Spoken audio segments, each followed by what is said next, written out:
Hello everyone and welcome back to my channel. Today we'll be continuing into part 8 of What If Goku Never Stopped Training. If you haven't seen part 7, there is a title card where you can go check it out and see what happened in the last part, but we'll be going into the Tournament of Power. What would the team look like with everything being different and most of our Z fighters being way different than their canon counterparts? Without further ado, let's dive into part 8 of What If Goku Never Stopped Training. Most of the Z fighters have continued with their training until all the universes would meet up and be notified about the time they have in preparation for the Tournament of Power. The Universe 7 vs Universe 9 battles could happen, but it'll be rather one-sided, with any fighters being much stronger than the Fox Trio, so we can kind of just skim over that and get right into the team formation. No doubt the team will have Goku, Vegeta, Broly, Raditz, Gohan, Piccolo, Krillin, Yamcha, Tien, and Gotenks being the last. I think as long as they remain fused during their time in the tournament, I think it would be allowed. Plus, Zeno mainly wants strong fighters for amazing fights, so he'll let it slide. The team is made right then and there without any problem. Time would pass and they would all head to the tournament. Once they arrived, they could feel that everyone is eyeing them down, and most universes do think Universe 7 is the most dangerous one since practically everyone on their team is incredibly strong. The tournament would begin and Universe 7 would split up rather quickly. The humans would stick by each other since they are strong, no doubt, but not to the extent as the Saiyans, so they make it up by using the perfected teamwork to increase their overall strength. Gohan would stick by Piccolo and Gotenks mainly to watch over Gotenks since this is their real true battle, which makes them inexperienced, but it does make up for their immense power that they have now, but still need to be looked out for during the tournament. With the other Saiyans though, they all went their own way, which was rather dangerous on their part since when things started, the other universes would try to gang up on any Universe 7 members. The humans do work together and fight all of Universe 2 on their own. They managed to take out most of the members rather easily, with their only challenge being Ribrianne, Kankunsa, and Rosie. They will all have their own separate battles, but will go on to being a team battle. The Universe 2 fighters do show their strength against the human Z fighters. They would get into a beam struggle, with the humans all throwing a combined Kamehameha wave. At first it seemed like their attack was no match to theirs, until they decide to double stack their Kaioken while using it in their mystic form, which then doubles their max level, but also does majorly put stress on their body. This big boost does give enough power so that their Ki Blast takes out the last 3 warriors of Universe 2, and they are erased. The humans manage to win, but no doubt are worn out a bit, so they decide to be more careful of who they're gonna fight. With Gohan and his group, they manage to take out the universe on their own rather easily, with Gohan staying in his Super Saiyan 4 form and Gotenks only using Super Saiyan, so they don't end up using all their energy they have. Piccolo on the other hand has been fighting against the Universe 6 Namekians, which he does fight them alone, and being much stronger, he has an easier time taking them on. Goku and Vegeta will end up meeting with Kaba, Kale, and Khalifa, which interests them in seeing more Saiyans from another universe. Their fight is more on the side of training, trying to teach the other Saiyans the Super Saiyan form. Things will go on the same with Kale and Khalifa showing potential, and then they get more amped and trying to beat Goku, which then leads them to fusing into becoming Kefla. Gotenks, being nearby and being somewhat bored, not having to fight anyone too interesting, he sees another fusion, and this gets him excited as he goes in to attack Kefla. Kefla is taken aback and shows no interest in fighting Gotenks, but this makes Gotenks annoyed, powering up into his Super Saiyan God form, which then makes Kefla interested. The fight would begin and clashes would be felt across the arena. While that goes on, Broly has found himself into a battle with Toppo, as their fight alone is immense, with Toppo being in his God of Destruction state, fighting Broly. But Broly is growing in strength, that makes the gap in power slowly become smaller and smaller. Raditz is facing off Dispo, but is struggling with his crazy speed. But Raditz does remember how Goku took on a fighter that was fast, and decides to combine his Super Saiyan 4 form with Kaioken times 30, and begin his true fight against Dispo. Goku and Vegeta would both go after Jiren after hearing that he is the strongest of Universe 11.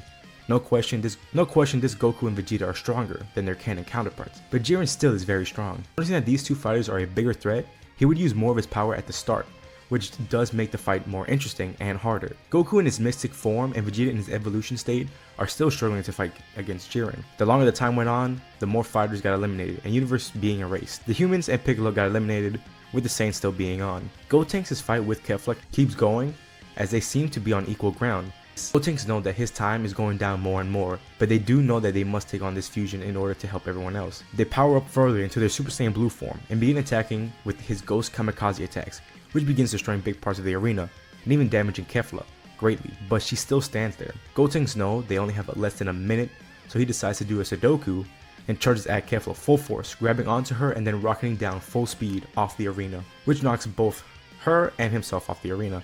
And as soon as they teleport to the stand, both fusions are split up, and Khalifa's a bit annoyed that they have lost the kids. Gohan had began aiding Raditz in fighting Dispo, which then makes Dispo somewhat pushed back, being outnumbered and with no help since Toppo is still in a brawl with Broly, and their fight is getting out of hand.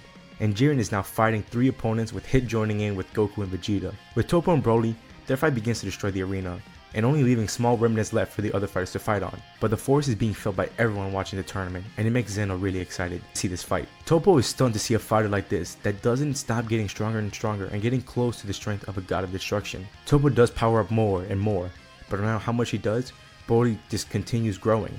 Whatever he throws at Broly, it doesn't stop him one bit. Toppo does see that the more power Broly uses, he begins to lose more control of himself little by little. Toppo would try to exploit that weakness by pushing Broly more and more. Broly did train to try to control his anger, but to this extent he hasn't gotten to. Broly tries to keep calm, but with the stress of if they lose they get a race, so he is fighting for everyone. Broly begins to lose it more and more and starts getting more destructive, and his attacks beginning to go everywhere as the other fighters remaining have to now worry about dodging his attacks and not being taken out by his attack as well. Clash and this impact they created emits a force felt by everyone, and even pushes off Dispo, Gohan, and Raditz out of the arena. There's only 5 people remaining. It is not looking good for Goku, Vegeta, and Hit, as they're having major trouble fighting against Jiren, especially when he's at his full strength. Goku then tells the other 2 to hold him off for a few minutes as he needs some time to try a technique he's been saving in case he needs to use it. Vegeta and Hit would then try to hold off Jiren while Goku begins to cook. Without Goku, they begin to get beat on pretty easily, but they still try their hardest to hold him back. But the more energy he puts out, the harder it is for them to tank his attack. Jiren prepares an attack to knock out both Vegeta and Hit off until Toppo smashed into him and they are both sent flying by Broly. As he throws more attacks at them, which they both take on head on. They both shoot a ki blast at Broly, which he tries to hold back, but is slowly being taken over by the blast until the entirety of the attack dissipates into nothing, which confuses everyone as a big white beam of light is shown all around, which blinds everyone. But when the light disappears, everyone sees all the gods standing and bowing their heads towards Goku, as he is transformed into his mastered Ultra Instinct state and completely erase the energy blast. He then instantly goes in to attack the 2 foes, which he does so easily, dodging all their attacks with ease. Toppo is stunned by this immense power, but he is then interrupted by Broly as he attacks Toppo once again. Vegeta and Hit are left stunned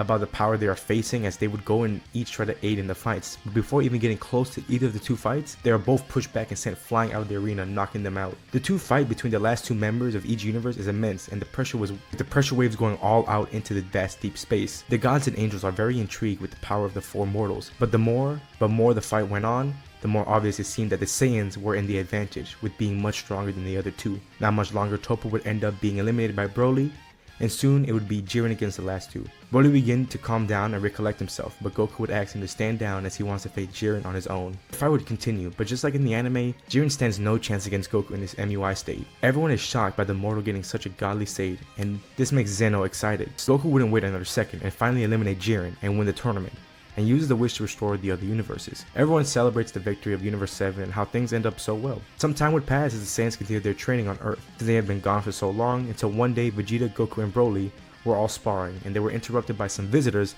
that they weren't really expecting. Supreme Kai, Jacko, and some more members of the Galactic Patrol, as they knock out all 3 of the Saiyans without any explanation. Tell me how you think about this part and how I did with the Tournament of Power arc. How do y'all feel with how the Universe 7 team was? Y'all think it was better than the canon one? Could have happened differently. Leave your thoughts down in the comments. Also, yes, this series is not yet over as we still have the Moro, Granola, and the superhero arcs to go through. If y'all are interested and enjoy, please leave a like and subscribe. Hit the notification bell to be alerted whenever I post another part. Link it down in the description where you can join a Discord where you can talk with other people and y'all throw out some ideas for what ifs. Other than that, thank y'all so much for watching, and I will see y'all in the next part. See ya.